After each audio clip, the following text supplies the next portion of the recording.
नमस्कार। बोलती किताबें के 10वें अंक में आप सबका बहुत बहुत स्वागत है। शुरू में यह बता देना उचित रहेगा कि यह अंक आप अपनी फुर्सत या आराम के समय सुने, क्योंकि जिस किताब की हम बात करने जा रहे हैं उसमें कुछ बातें ऐसी है जो आपकी रुचि के अनुरूप ना हो। सदियों से भारतीय समाज व्यवस्था अस्पृश्यता और छुआछूत की बीमारी से ग्रसित रही है और इसकी आलोचना करती हुई कई किताबें लिखी गई हैं, जिनमें से कुछ संशोधनात्मक है, कुछ उपन्यास हैं, कुछ कहानियाँ और पद्य साहित्य भी हैं। हिंदी साहित्य के मशहूर लेखक एवं पत्रकार अमृतलाल नागर की जानकारी में एक खबर 1974 के आसपास आई। एक अमीर वृद्ध ब्राह्मण की तरुणी पत्नी कई सारे गहने और पैसे लेकर एक मेहतर युवक के साथ भाग जाती है। 2 दिनों के बाद वे पकड़े जाते हैं। इस पर अमृतलाल नागर को यह विचार आया कि आगे इस स्त्री का भविष्य कैसा रहा होगा और उसकी कैसी स्थिति बनी होगी। इसके आधार पर उनको यह विचार आया कि क्यों ना मेहतर समाज का अभ्यास किया जाए। अगले 2 से ढाई बरस तक वे अपने शहर लखनऊ में कई मेहतर बस्तियों में घूमे फिरे, लोगों के इंटरव्यू किए, उसके रोज़ बरोज़ के जीवन को जांचा परखा और इसके आधार पर उन्होंने उनकी सामाजिक, आर्थिक, धार्मिक एवं मनोवैज्ञानिक स्थिति को समझा और पहचाना। इसके आधार पर एक विचार पनपा। कोई ब्राह्मण, क्षत्रिय, वैश्य, शेख, सैयद, पठान या अपने को सुवर्ण मानने वाले को बलात् शूद्र घोषित कर दिया जाए, उसे सत्ताधारी सवर्ण के मल का टोकरा सिर या कमर पर उठाकर चलने के लिए मजबूर कर दिया जाए, उसका अस्तित्व बोध ही बदल दिया जाए, तो उसकी मनोदशा कैसी होगी। अस्थि से नास्ति का भय, एक से दूसरे में गुजरने की प्रक्रिया क्या इतनी आसान होती है।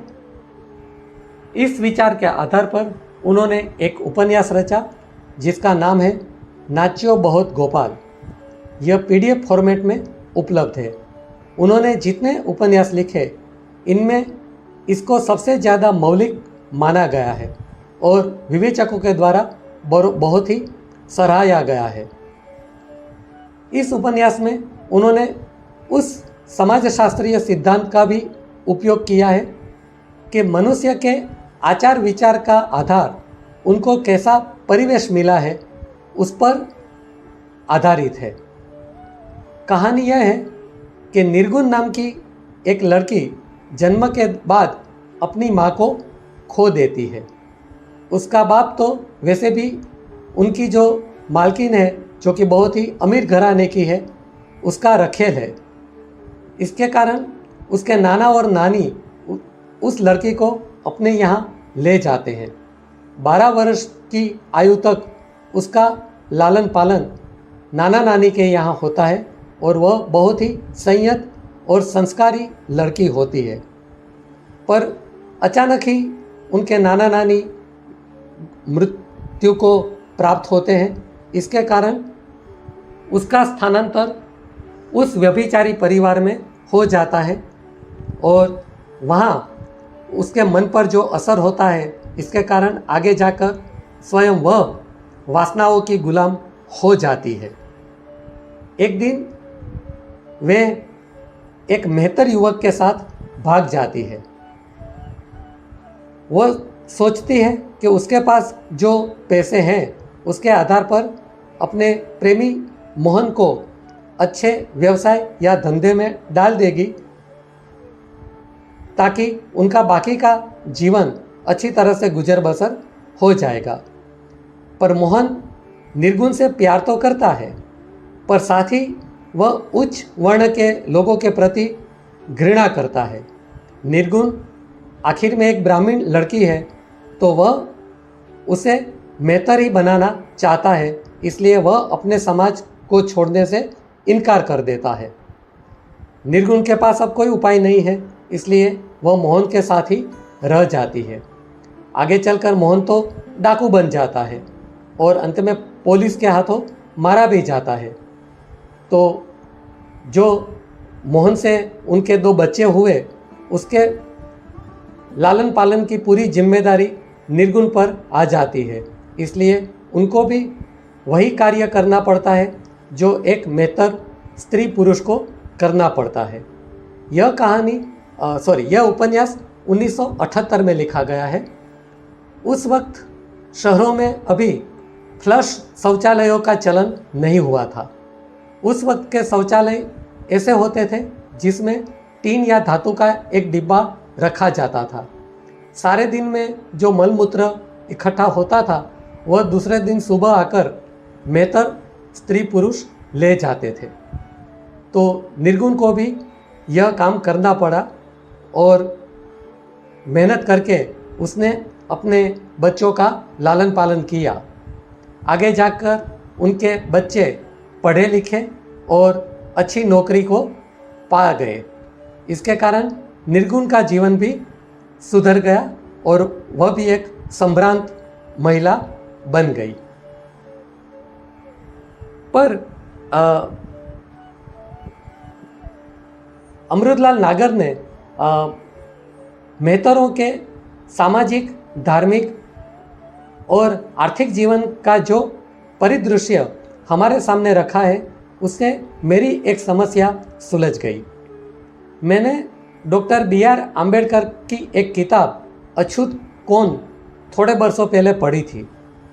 उसमें डॉक्टर आम्बेडकर कहते हैं कि आर्यों में शुरू में अछूत प्रणाली नहीं थी या छुआछूत नहीं थी, पर आगे जाकर बड़े कबीले में से कुछ लोग छितरा गए या ज़्यादातर जो बौद्ध धर्मी थे वह छितरा गए, तो ये छितराए हुए जो लोग थे उन्हीं को अछूत बना दिया गया। हालांकि मैं ये मानता हूँ कि मुझसे 10,000 गुना ज़्यादा किताबें डॉक्टर आम्बेडकर ने पढ़ी है और वे बुद्धि शक्ति में मुझसे 1 लाख या 1 करोड़ गुना अधिक शक्तिशाली है, पर मैं उनके इस तर्क से सहमत नहीं हो पा रहा था। अमृतलाल नागर ने जो मेहतरों के धार्मिक विचारों को यहाँ प्रस्तुत किया है, उसमें कहीं भी बौद्ध धर्म की असर नहीं दिखाई देती है। उनके धार्मिक आचरणों में हिंदू और मुस्लिम धर्म एकाकार हो गए हैं। हालांकि उनको हिंदू, मुस्लिम और क्रिश्चियन तीनों ही नफरत करते हैं, पर उन्होंने इनके आचार विचारों को अपने आचार विचारों में शामिल कर लिया है। मेहतरों की बोलचाल में ऐसे संवाद आते हैं कि ना जाने राम के दरबार में मुझे अल्लाह के सामने क्या कबूल करना पड़ेगा। वहाँ ऐसा भी होता है कि पत्नी का नाम मुस्लिम होता है और पति का हिंदू होता है, या उल्टा भी होता है, पर इससे उनके शादीशुदा जीवन में कोई फर्क नहीं पड़ता, उनके संबंध हो जाते हैं। इसके अलावा अमृतलाल नागर के इस उपन्यास से एक बात और सामने आती है कि शुरू में मेहतरों जैसी कोई कौम नहीं थी, क्योंकि हमारे प्राचीन युग में जो शौचालय शहरों में बनाए जाते थे वे ऐसे होते थे कि उसमें 6-8 महीनों के बाद बहुत सारा नमक डाला जाता था ताकि इकट्ठा हुआ कचरा गल जाता था। और गाँवों में तो खेतर और उज्जड़ जगहों पर शौच क्रियाएँ होती थी, तो मेला ढोने की किसी को ज़रूरत ही नहीं होती थी। पर विजेताओं के जरिए पराजितों का अपमान करने के लिए उनके मलमूत्र को पराजितों के जरिए उठवाया गया। इससे यह प्रथा अस्तित्व में आई। या फिर कुछ ऐसे विशेष परिवार, अमीर परिवार, उन्होंने आम लोगों पर अपनी धौंस जमाने के लिए अपने मलमूत्र इन लोगों से उठवाए। इतना ही नहीं, मेहतरों में जो कहानियाँ प्रसिद्ध है उस कहानियों के अनुसार उनके कई पूर्वज क्षत्रिय थे। उसके अलावा यही समाज वाल्मीकि ऋषि और शौपच ऋषि से भी संबंधित है, यानी कि उनके पूर्वज शौपच ऋषि और वाल्मीकि ऋषि के वंशज थे। तो अमृतलाल नागर ने यही पाया कि दरअसल मेहतर समाज में जिनका भी समावेश हुआ है वह उच्च वर्ण के ही लोग थे। और एक कहावत भी प्रसिद्ध है हिंदी भाषा में, मारकर भंगी बनाया गया। तो यह कहावत भी इसी कारण आई है कि उनको अपमानित करने के लिए उन पर जो जुल्म ढाए गए उनसे यह कार्य करवाया गया। निर्गुण जी का अंतिम जीवन बहुत ही अच्छा रहा। तो फिर भी लेखक अमृतलाल नागर, जो कि उपन्यास में अंशुधर शर्मा के नाम से एक पत्रकार के रूप में सूत्रधार बने हुए हैं, वे लिखते हैं कि एक चाह में अपना पूरा जीवन जिसने आह में बदल दिया वह जीवन करुणा दर्शन के पात्र है। उपन्यास के अंत में आते आते वे निर्गुण जी से एक सवाल करते हैं कि तुमने तो श्रेष्ठतम वर्ण से लेकर वर्ण विहीन समाज तक की यात्रा कर ली, तो तुम्हें सबसे अच्छा या उत्तम वर्ण कौन सा लगा? इसका जवाब देते हुए निर्गुण जी कहती है कि नसीब के मार्ग के कारण मैं मैत्रानी तो बनी, पर अनुभव के आधार पर यह कह सकती हूँ कि दुनिया में सबसे पुराने गुलाम दो ही हैं, एक स्त्री और एक भंगी। इसके अलावा यहाँ अमृतलाल नागर ने स्त्री का मनोविज्ञान भी हमारे सामने रखा है। हालांकि यह मनोविज्ञान समझना बहुत ही मुश्किल है और सच कहूँ तो मेरी समझ में तो नहीं आया है। निर्गुण अपने वृत्तांत में यह कहती है कि उनका पति मोहन जब डाकू बन गया तब वो अमीर घरों में डाका डालता था और वहाँ स्त्रियों पर बलात्कार करता था। इससे उन निर्गुण को खुशी होती थी और अपने पति के प्रति प्यार भी बढ़ता था।